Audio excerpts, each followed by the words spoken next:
Hi friends, അസ്സലാമു അലൈക്കും. ഞാനൊരു വെറൈറ്റി ആയിട്ടുള്ള കാട ബിരിയാണിയുടെ റെസിപ്പി ആയിട്ടാണ് വന്നിട്ടുള്ളത്. നല്ല ടേസ്റ്റി ആയിട്ട് സിമ്പിളായിട്ടും ചെയ്യാൻ പറ്റിയതാണിത്. അപ്പോൾ നമുക്കിത് ഉണ്ടാക്കുന്നത് എങ്ങനെയെന്ന് വീഡിയോ കാണാം. കാട ബിരിയാണി ഉണ്ടാക്കാൻ വേണ്ടി ഞാൻ 4 കാടയാണ് എടുത്തിട്ടുള്ളത്. ഞാനത് നല്ലപോലെ കഴുകി രണ്ടായിട്ട് കട്ട് ചെയ്ത് ഇതേപോലെ വരിഞ്ഞെടുത്തിട്ടുണ്ട് കേട്ടോ. നല്ലപോലെ ക്ലീൻ ചെയ്തെടുത്തതാണ്. ഇനി നമുക്കിതിലേക്ക് മസാല വരട്ടാം. ഇതിലേക്ക് ഞാൻ 1 സ്പൂണ് മഞ്ഞൾപ്പൊടി ഇടുന്നുണ്ട്.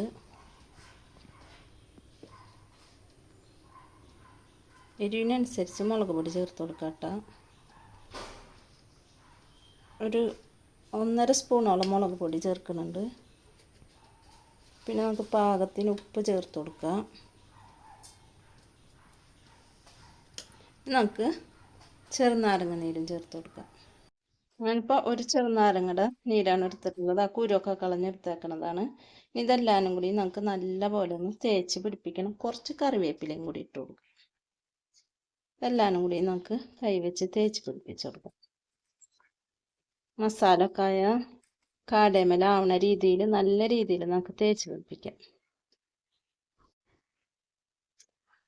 ഇപ്പോൾ ഞാൻ നല്ലപോലെ തേച്ച് പിടിപ്പിച്ചിട്ടുണ്ട്. ഇനി ഇതിലേക്ക് 1 സ്പൂണോളം പെരിഞ്ജീരകം ചേർത്ത് കൊടുത്തിട്ടുണ്ട്, വലിയ ജീരകം. ഞാൻ കുറച്ച് കറിവേപ്പിലയും കൂടി മേലെ ഇട്ട് കൊടുത്തിട്ടുണ്ട്. ഇനി നമുക്കിത് മൂടി വെച്ച് ഫ്രിഡ്ജിൽ ഒരു അരമണിക്കൂറെങ്കിലും നമുക്ക് റെസ്റ്റ് ചെയ്യാൻ വെക്കാം. അപ്പോൾ ആ കാടേമൽക്കായ മസാലയൊക്കെ നല്ലപോലെ പിടിച്ച് കിട്ടിക്കോളും. അതിന് വേണ്ടിയാണ്. അപ്പോൾ നമുക്ക് അരമണിക്കൂർ കഴിഞ്ഞിട്ട് എടുക്കാം.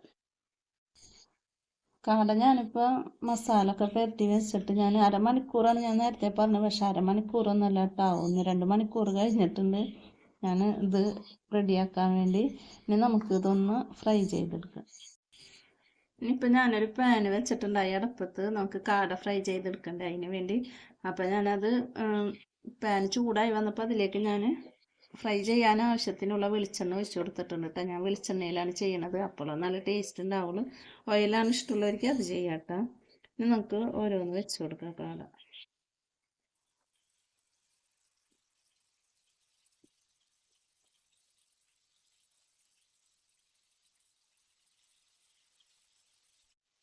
ഇപ്പം ഞാനിത് കൊള്ളണത് കൊടുത്തിട്ടുണ്ട്.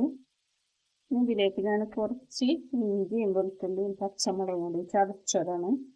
നമ്മൾ ബിരിയാണിക്ക് ചതച്ച് വെച്ചേക്കണതാണ്. അപ്പം ഞാൻ അതിൽ നിന്ന് കുറച്ച് ഞാൻ ഇതിലേക്ക് ഇടുന്നുണ്ട്. അതിൻ്റെ ആ ഫ്ലേവറൊക്കെ ഒന്ന് ഇതിൽ കിട്ടാൻ വേണ്ടി. ഇനി നമുക്കിത് തിരിച്ച് മറിച്ചിട്ട് ഫ്രൈ ചെയ്തെടുക്കാം. കാട ഫ്രൈ ആയി വരുമ്പോഴത്തേനും നമുക്ക് അതിലേക്കുള്ള മസാല ഒക്കെ ഒന്ന് വഴറ്റിയെടുക്കണം. അതിന് വേണ്ടി ഞാനൊരു ഉരുളി അടുപ്പിട്ട് വെച്ചിട്ടുണ്ട്. ഉരുളിക്ക് ചൂടായി വന്നിട്ടുണ്ട്. ഇതിലേക്ക് നമുക്ക് വെളിച്ചെണ്ണ ഒഴിച്ചു കൊടുക്കാം. വെളിച്ചെണ്ണ ചൂടായി ആദ്യം തന്നെ ഞാൻ കുറച്ച് സവാള ഒന്ന് പൊരിച്ച് കോരിയെടുക്കുന്നുണ്ട്. അതിന് ശേഷം നമുക്ക് ബിരിയാണിയുടെ മസാല റെഡിയാക്കാൻ വേണ്ടി ഇതാക്കാം. നമുക്കിത് ബിരിയാണിയുടെ മേലെ ഇടാൻ വേണ്ടിയാണ് ഞാൻ കുറച്ച് സവാള ഒന്ന് ഫ്രൈ ചെയ്തെടുക്കാം. കാടട ഒരു ഭാഗം ഫ്രൈ ആയി വന്നിട്ടുണ്ടെങ്കിൽ നമുക്ക് ഇതൊന്ന് മറിച്ചിട്ട് കൊടുക്കാം. അപ്പുറത്തെ സൈഡ് വല്ലാണ്ട് വെന്ത് വരാനില്ല. എന്നാലും നമുക്കിതൊന്ന് തിരിച്ചു മറിച്ചിട്ടൊന്ന് ഫ്രൈ ചെയ്തെടുക്കാം. ഞാൻ സവാള ഫ്രൈ ചെയ്ത് മാറ്റിയിട്ടുണ്ട്. ഇനി ആ സെയിം എണ്ണയിലേക്ക് തന്നെ നമുക്ക് ഞാനിപ്പോൾ ഒരു 4 സവാളയാണ് ഇതേപോലെ സ്ലൈസായി കട്ട് ചെയ്തതാണ്. ഇത് ചേർത്ത് നമുക്ക് ഇതൊന്ന് വഴറ്റിയെടുക്കാം. ഇതിപ്പോൾ ഞാൻ തിരിച്ചു മറിച്ചൊക്കെ ഇപ്പോൾ ഫ്രൈ ചെയ്തെടുത്തിട്ടുണ്ട്. നമുക്ക് ഇതിന് കോരി മാറ്റാം.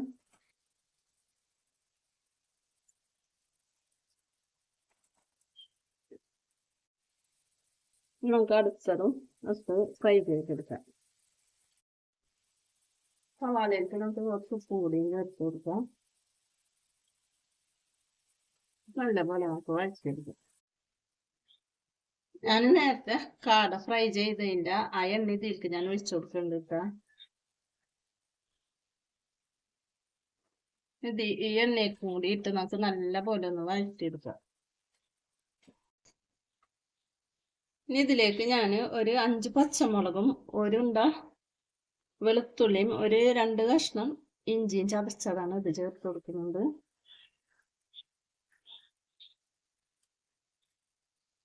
ഇഞ്ചിയുടെ വെളുത്തുള്ളിയുടെയും പച്ചമുളകിന്റെ പച്ച ടേസ്റ്റ് മാറണ വരുന്ന നമുക്ക് വഴറ്റിയിട്ട് അതിന് ശേഷം നമുക്ക് തക്കാളി വേപ്പിലൊക്കെ ഇട്ട് കൊടുക്കാം. ഇതിലേക്ക് ഞാൻ കുറച്ച് കറിവേപ്പില ചേർത്ത് കൊടുക്കുന്നുണ്ട്. കൂടെ തന്നെ 3 തക്കാളിയും ചേർത്ത് കൊടുക്കുന്നുണ്ട്. ഇതെല്ലാം കൂടി ഒന്ന് വഴന്ന് സോഫ്റ്റായി വരട്ടെ. തക്കാളിയൊക്കെ നല്ല പോലെ വഴന്ന് ഉടഞ്ഞു പോകണം. അപ്പോൾ നമ്മളെ ബിരിയാണിയുടെ മസാല ഗ്രേവി ടേസ്റ്റ് ഉണ്ടാവുള്ളൂ. അപ്പൊ നല്ല പോലെ ഇളക്കി കൊടുക്കുക. പിന്നെ എൻ്റെ ചാനൽ ഇതുവരെ കാണാത്തവർ കാണാം, സബ്സ്ക്രൈബ് ചെയ്യാത്തവർ സബ്സ്ക്രൈബ് ചെയ്യുക. തൊട്ടടുത്തുള്ള ബെല്ലൈക്കണും കൂടി ക്ലിക്ക് ചെയ്യുമ്പോൾ ഓളെന്ന ഓപ്ഷൻ വരും. അതുമേലും കൂടി ക്ലിക്ക് ചെയ്യുമ്പോൾ ഞാനിടുന്ന എല്ലാ വീഡിയോസും നമുക്ക് നോട്ടിഫിക്കേഷനായി കിട്ടും. ഷെയർ ചെയ്യുക, കമന്റ് ചെയ്യുക, ഇഷ്ടപ്പെട്ടാൽ ലൈക്ക് ചെയ്യുക. അപ്പൊ നമുക്കിതും കൂടി ഒന്ന് വഴറ്റിയെടുക്കാം. ഇതിപ്പോ ഞാന് ചോറ് വേവിച്ചെടുക്കാൻ വേണ്ടി വെള്ളം വെച്ചിട്ടുണ്ട്. വെള്ളം ഇപ്പൊ തിളച്ച് വന്നിട്ടുണ്ട്. ഇതിലേക്ക് നമുക്ക് 2-3 കഷ്ണം കറുകപ്പട്ട ഇട്ട് കൊടുക്കുന്നുണ്ട്. 3-4 ഗ്രാമ്പു ഇടുന്നുണ്ട്. പിന്നെ 2-3 ഏലക്ക ഒന്ന് പൊട്ടിച്ചിട്ട് അത് ചേർത്ത് കൊടുക്കുന്നുണ്ട്. ഒരു ബേ ലീഫ് ഇട്ട് കൊടുക്കുന്നുണ്ട്. ഒരു തക്കോലം ചേർക്കുന്നുണ്ട്. പിന്നെ 1 സ്പൂണോളം പെരിഞ്ജീരകം, കുറച്ച് കുരുമുളകും. ഇതിലേക്ക് ഞാൻ കുറച്ച് കറിവേപ്പില ഇട്ട് കൊടുക്കുന്നുണ്ട്. അതിൻ്റെ ഒരു ഫ്ലേവർ കൂടി ആകുമ്പോൾ നല്ല ടേസ്റ്റ് ഉണ്ടാവും. പിന്നെ ഞാൻ ഒരു ചെറുനാരങ്ങ നീര് ഒഴിച്ചു കൊടുക്കുന്നുണ്ട്. നമുക്ക് 1 സ്പൂണോളം സൺഫ്ലവർ ഓയിലും ഒഴിച്ചു കൊടുക്കുന്നുണ്ട്. നമ്മൾ അരി ഒന്ന് ഒട്ടിപ്പിടിക്കാണ്ടിരിക്കാനാണ്, ചോറ് തമ്മിൽ ഒട്ടിപ്പിടിക്കാണ്ടിരിക്കാൻ വേണ്ടിയാണ്. ഇനി നമുക്ക് ഉപ്പും ചേർത്ത് കൊടുക്കാം. വെള്ളം തിളച്ച് വരുന്നുണ്ട്. ഞാനിപ്പോൾ 2 സ്പൂൺ ഉപ്പ് ചേർത്തിട്ടുണ്ട്. ഇനി നമുക്ക് നോക്കിയിട്ട് വേണമെങ്കിൽ ചേർത്ത് വെക്കാം. ഇതൊക്കെ നല്ലപോലെ വഴന്ന് വന്നിട്ടുണ്ട്. ഇതിലേക്ക് ഞാൻ ഒരു 3/4 സ്പൂണോളം മഞ്ഞൾപ്പൊടി ചേർക്കുന്നുണ്ട്.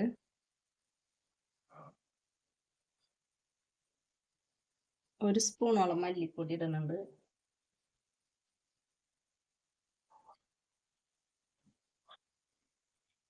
3/4 സ്പൂണോളം മുളക് പൊടിയും ചേർത്ത് കൊടുക്കുന്നുണ്ട്. ഇതിലേക്ക് നമുക്ക് ഗരം മസാലയും ചേർത്ത് കൊടുക്കാം. ഒരു 3/4 സ്പൂൺ തന്നെ ഗരം മസാലയും ചേർത്തിട്ടുണ്ട്. നല്ല പോലെ പൊടികളൊക്കെ പച്ച സ്മെല്ല് മാറുന്നവരൊന്ന് നമുക്ക് വഴറ്റിയെടുക്കാം. വെള്ളപ്പം നല്ല പോലെ തിളച്ച് വന്നിട്ടുണ്ട്. ഉപ്പ് നോക്കിയപ്പോൾ ഉപ്പ് കുറവുണ്ടായി. അപ്പം ഞാൻ വീണ്ടും ഉപ്പ് ചേർത്ത് നല്ല പോലെ ഇളക്കിയതാണ്. ഇനി നമുക്ക് ഇതിലേക്ക് അരി ഇട്ട് കൊടുക്കാം. അരി ഇട്ടിട്ടുണ്ട്. നല്ല പോലെ ഞാനിപ്പോൾ ഇളക്കി കൊടുക്കുന്നുണ്ട്. അല്ലെങ്കിൽ ഇതൊന്ന് വെന്ത് വരട്ടെ. ഒരു 90% ഒന്ന് വെന്ത് വരട്ടെ. 85-90 എന്താണെന്ന് വെച്ചാൽ ബാക്കി ദമ്മി കിടന്ന് വേവിക്കാനുള്ളതാണ്. അപ്പം അതുവരെ നമുക്ക് വേവിച്ചെടുക്കാം. ഇനി ഇതിലേക്ക് ഞാൻ തൈര് ഒഴിച്ചു കൊടുക്കുന്നുണ്ട്. ഒരു 2-3 സ്പൂണ് തൈര് ഒഴിച്ചു കൊടുക്കുന്നുണ്ട്.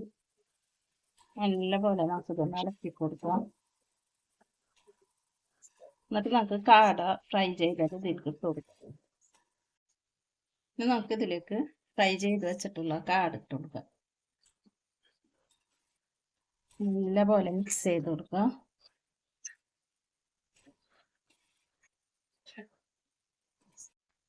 ഇതിൻ്റെ മേലെ ഞാൻ കുറച്ച് മല്ലിയിലയും കൂടി ഇട്ട് കൊടുക്കുന്നുണ്ട്. നമുക്ക് ഇതിലേക്ക് കുറച്ച് ചൂടുവെള്ളം ഒഴിച്ചു കൊടുക്കുക. ഇതൊന്ന് ആയ കാടയമേൽക്ക് ആ ഗ്രേവിയൊക്കെ ഒന്ന് പിടിച്ച് കിട്ടാനാണ്. അപ്പോൾ കുറച്ച് ചൂടുവെള്ളം ഒഴിച്ചു കൊടുക്കുക. കുറച്ച് ചൂടുവെള്ളം ഒഴിച്ചു കൊടുക്കുന്നു. ഒരു 2 സ്പൂണാണ്. ഇതൊന്ന് സെറ്റായി വരട്ടെ. ലോ ഫ്ലെയിമിലാണ് ഞാൻ വെച്ചിട്ടുള്ളത്.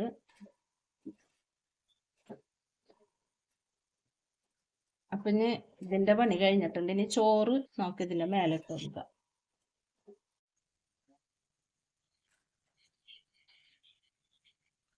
ഇനി നമുക്ക് ഊറ്റി വെച്ചിട്ടുള്ള ചോറ് ഇതിലേക്ക് കുറച്ചായിട്ട് ഇട്ട് കൊടുക്കാം.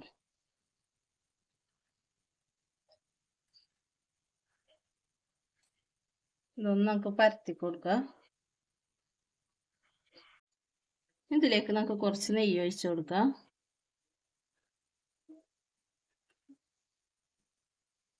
ഇതിലേക്ക് ഞാൻ കുറച്ച് മഞ്ഞൾപ്പൊടി വെള്ളത്തിൽ കലക്കിയെടുത്തതാണ് കേട്ടോ. അത് ഒഴിച്ചു കൊടുക്കേണ്ടത് ഒരു കളറിന് വേണ്ടിയാണ്. മല്ലിയിലയും പുതിനയും ഒക്കെ ഇട്ട് കൊടുക്കുക.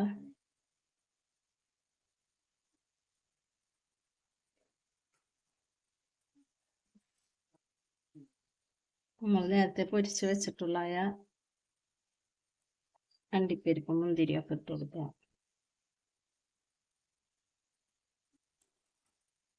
നമുക്ക് കുറച്ച് ഗരം മസാലപ്പൊടി ഞാൻ ഇട്ട് കൊടുക്കുന്നുണ്ട്. നല്ലൊരു ഫ്ലേവർ കിട്ടുന്നത് ചേർത്തിട്ടുണ്ടെങ്കിൽ അധികം ഒന്നും വേണ്ട കേട്ടോ. നമുക്ക് ബാക്കിയുള്ള ചോറും ഒഴിച്ച് കൊടുക്കാം.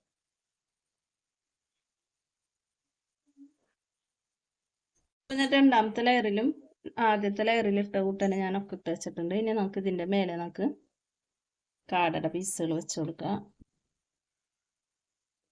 ഇത്രേ ഉള്ളൂ.